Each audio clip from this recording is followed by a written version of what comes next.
this be the consolation you give me. Bear with me while I speak, and after I have spoken, mock on. Is my complaint directed to a human being? Why should I not be impatient? Look at me and be appalled. Clap your hand over your mouth. When I think about this, I am terrified. Trembling seizes my body. Why do the wicked live on, growing old and increasing in power? They see their children established around them, their offspring before their eyes. Their homes are safe and free from fear. The rod of God is not on them. Their bulls never fail to breed. Their cows calve and do not miscarry. They send forth their children as a flock. Their little ones dance about. They sing to the music of timbrel and lyre. They make merry to the sound of the pipe. They spend their years in prosperity and go down to the grave in peace. Yet they say to God, "Leave us alone. We have no desire to know your ways." Who is the Almighty that we should serve him? What would we gain by praying to him? But their prosperity is not in their own hands. So I stand aloof from the plans of the wicked. Yet how often is the lamp of the wicked snuffed out? How often does calamity come upon them, the fate God allots in his anger? How often are they like straw before the wind, like chaff swept away by a gale? It is said, God stores up the punishment of the wicked for their children. Let him repay the wicked so that they themselves will experience it. Let their own eyes see their destruction. Let them drink the cup of the wrath of the Almighty. For what do they care about the families they leave behind when their allotted months come to an end? Can anyone teach knowledge to God, since he judges even the highest? One person dies in full vigor, completely secure and at ease, well-nourished in body, bones rich with marrow. Another dies in bitterness of soul, never having enjoyed anything good. Side by side they lie in the dust, and worms cover them both. I know full well what you are thinking, the schemes by which you would wrong me. You say, "Where now is the house of the great, the tents where the wicked lived?" Have you never questioned those who travel? Have you paid no regard to their accounts, that the wicked are spared from the day of calamity, that they are delivered from the day of wrath? Who denounces their conduct to their face? Who repays them for what they have done? They are carried to the grave, and watch is kept over their tombs. The soil in the valley is sweet to them. Everyone follows after them, and a countless throng goes before them. So how can you console me with your nonsense? Nothing is left of your answers but falsehood. Job 22. Then Eliphaz the Temanite replied, Can a man be of benefit to God? Can even a wise person benefit him? What pleasure would it give the Almighty if you were righteous? What would he gain if your ways were blameless? Is it for your piety that he rebukes you and brings charges against you? Is not your wickedness great? Are not your sins endless? You demanded security from your relatives for no reason. You stripped people of their clothing, leaving them naked. You gave no water to the weary, and you withheld food from the hungry, though you were a powerful man owning land, an honored man living on it. And you sent widows away empty-handed, and broke the strength of the fatherless. That is why snares are all around you, why sudden peril terrifies you, why it is so dark you cannot see, and why a flood of water covers you. Is not God in the heights of heaven? And see how lofty are the highest stars. Yet you say, What does God know? Does he judge through such darkness? Thick clouds veil him, so he does not see us, as he goes about in the vaulted heavens. Will you keep to the old path that the wicked have trod? They were carried off before their time, their foundations washed away by a flood. They said to God, Leave us alone. What can the Almighty do to us? Yet it was he who filled their houses with good things.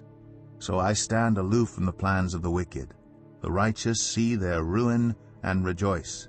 The innocent mock them, saying, Surely our foes are destroyed, and fire devours their wealth. Submit to God and be at peace with him. In this way prosperity will come to you. Accept instruction from his mouth, and lay up his words in your heart. If you return to the Almighty, you will be restored. If you remove wickedness far from your tent and assign your nuggets to the dust, your gold of Ophir to the rocks in the ravines, then the Almighty will be your gold, the choicest silver for you. Surely then you will find delight in the Almighty, and will lift up your face to God. You will pray to him, and he will hear you, and you will fulfill your vows. What you decide on will be done, and light will shine on your ways. When people are brought low, and you say, lift them up, then he will save the downcast. He will deliver even one who is not innocent, who will be delivered through the cleanness of your hands. Job 23. Then Job replied, even today my complaint is bitter. His hand is heavy in spite of my groaning. If only I knew where to find him, if only I could go to his dwelling, I would state my case before him and fill my mouth with arguments. I would find out what he would answer me and consider what he would say to me. Would he vigorously oppose me? No, he would not press charges against me. There the upright can establish their innocence before him, and there I would be delivered forever from my judge. But if I go to the east, he is not there. If I go to the west, I do not find him. When he is at work in the north, I do not see him. When he turns to the south, I catch no glimpse of him. But he knows the way that I take. When he has tested me, I will come forth as gold. My feet have closely followed his steps. I have kept to his way without turning aside. I have not departed from the commands of his lips. I have treasured the words of his mouth more than my daily bread. But he stands alone, and who can oppose him? He does whatever he pleases. He carries out his decree against me, and many such plans he still has in store. That is why I'm terrified before him.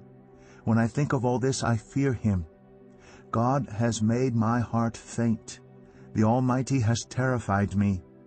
Yet I am not silenced by the darkness, by the thick darkness that covers my face. Job 24. Why does the Almighty not set times for judgment? Why must those who know him look in vain for such days? There are those who move boundary stones. They pasture flocks they have stolen. They drive away the orphan's donkey and take the widow's ox in pledge.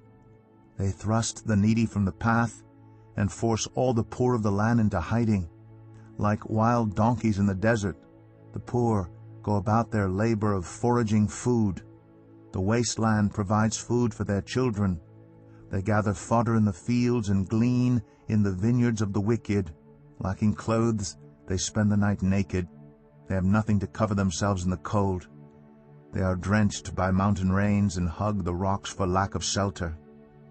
The fatherless child is snatched from the breast. The infant of the poor is seized for a debt. Lacking clothes, they go about naked. They carry the sheaves, but still go hungry. They crush olives among the terraces. They tread the winepresses, yet suffer thirst. The groans of the dying rise from the city, and the souls of the wounded cry out for help. But God charges no one with wrongdoing. There are those who rebel against the light, who do not know its ways, or stay in its paths. When daylight is gone, the murderer rises up, kills the poor and needy, and in the night steals forth like a thief. The eye of the adulterer watches for dusk. He thinks, no eye will see me, and he keeps his face concealed. In the dark, thieves break into houses, but by day they shut themselves in. They want nothing to do with the light. For all of them midnight is their morning. They make friends with the terrors of darkness. Yet they are foam on the surface of the water. Their portion of the land is cursed, so that no one goes to the vineyards. As heat and drought snatch away the melted snow, so the grave snatches away those who have sinned. The womb forgets them, the worm feasts on them. The wicked are no longer remembered. but are broken like a tree. They prey on the barren and childless woman, and to the widow they show no kindness. But God drags away the mighty by his power. Though they become established, they have no assurance of life. He may let them rest in a feeling of security, but his eyes are on their ways. For a little while they are exalted, and then they are gone. They are brought low and gathered up like all others. They are cut off like heads of grain. If this is not so, who can prove me false and reduce my word